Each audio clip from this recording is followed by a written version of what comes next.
Kasi President Ferdinand Marcos Sr. nung sa ato namatay, 1989 or 88 ba to? 90 ba to? I-search lang mo niya na. Basta ingon anang mga tuiga. Gikan ato, kunwa mo lingkod sa pagka-presidente, si kanis President Rodrigo Duterte, di gyud malubong sa libingan ng mga bayani. Na nagrally ang mga anti-Marcos atong panahonan. Nagrally sila.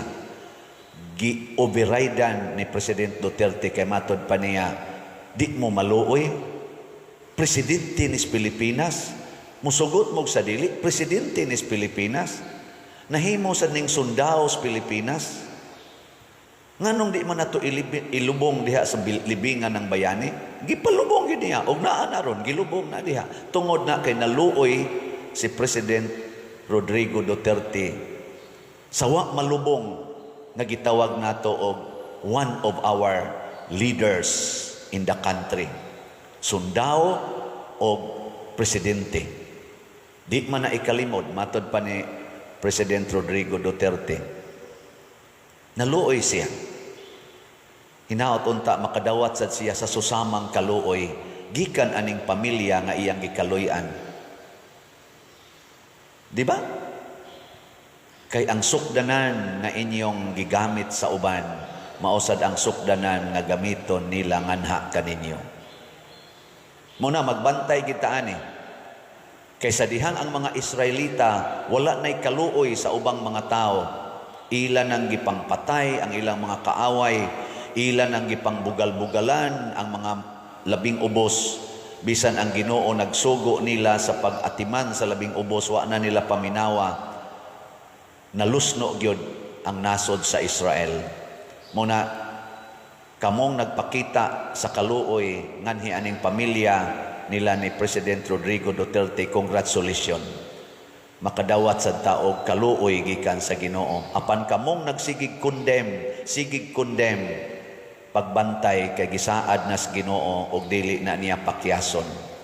Ang sukdanan nga inyong gamiton alang sa uban, mausab ang sukdanan nga gamiton nila kaninyo. Si President Rodrigo Duterte gasigi gina siyag sulti, dinhi ko kung inyo man kong makonbikto, dinhi ko gustong hiringon, hilitison sa akong kaugalingong nasod, sa akong kaugalingong mga korte dinhi, ug sa atong hustisya dinhi sa nasod. Ug kung mahibaw-an man ko ninyo nga duna jud ko'y sala, I am willing to rot inside the jail dinhi sa akong nasod. Nganong ato mang ibutang siya sa laing nasod, wa batay kaluoy niya, bisan na lang sa pagpriso niya dinhi sa atong nasod, iya nang gihangyo, nganong di man nato ihatag. Kamong mga opisyal sa atong gobyerno, og di ta maluoy, di ka ta malusno ani. Apil na sa nang way kaluoy nga wa gid tay transparency karon. Daghan karon ang mga doubtful kaayo, hain padong ang atong mga billions, hain padong ang atong mga budgets, ang atong mga appropriations, hain padong why transparency hangtod karon. Pwede pagay natong daginoton ang kuan karon sa social media, kay wa pa jud kuno mag-live ang atong First Lady. Wa pa mag-live na kanang gitawag og press conference, kay naa may mga issue karon nga gitawag og fake news nga nasangkot siya ni adtong kaso didto sa Amerika nga naay namatay na atong igsuon dinhi ang findings overdose sa drugs nya silang kuyuga, unya wa dayon ma-report sa American authority in 7 hours. Kriminal man di na nga kaso didto kung ang usa ka tawo nga naay namatay di nimo ma-report in that long period. Mao nang na-question sila. Nya naay mga fake news man kuno na napriso kuno dito, na-detain kuno dito, nasa uban nilayas dito, nasa ingon daghan ni adinhi. Pero mga pictures ra gipakita. Di ko mo ingon ha nga kana ganing di na tinuod ang mga pictures, pero ang gihangyo ron gani transparency and accountability. First Lady man ni nato, matud pas ka ng mga nang comment mag-live lang unta o press conference. Live ba? Nga nias ato.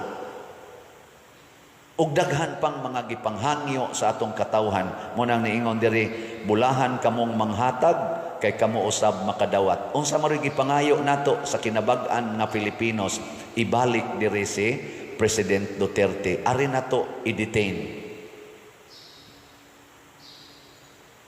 Ihatag ka ni President Bongbong Marcos, sama sa paghatag ni President Duterte sa ilang pangandoy nga ilubong lang unta sa libingan ng mga bayani ang among amahan. Ana, sama sa paghatag ni BP Sara nga di kita to siya mudagan pagka Vice Presidente, matod pa niya, gihangyo gid siya nila ni Bongbong Marcos o ni Aimee nga tabangi lang mi.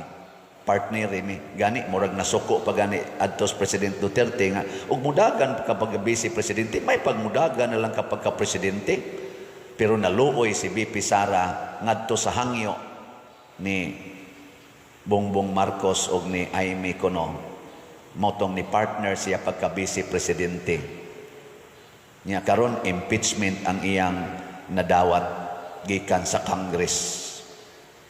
Magkaluy anay ta mga igsoon. Sige, naagi ng sala, pero di lang ta mo focus sa sala, mo focus ta sa atong kaluoy ngadto sa nakasala. Ipahamtang nato ang hustisya, pero hustisya nagihatag alang sa tanan, dili lang hustisya nga dunay gi panig-panigan. Kanang gitawag nato bag justice nga pragmatic ba itawag ana nga kanabang biased justice. Kinahanglan gyud just justice.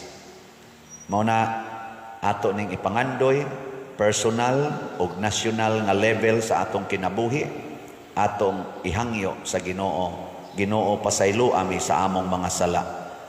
Kay gubot kay mi karon sa Pilipinas, kay wa nami maghigugmaay, wa nami magkaluy anay bisan pulos mi mga makasasala.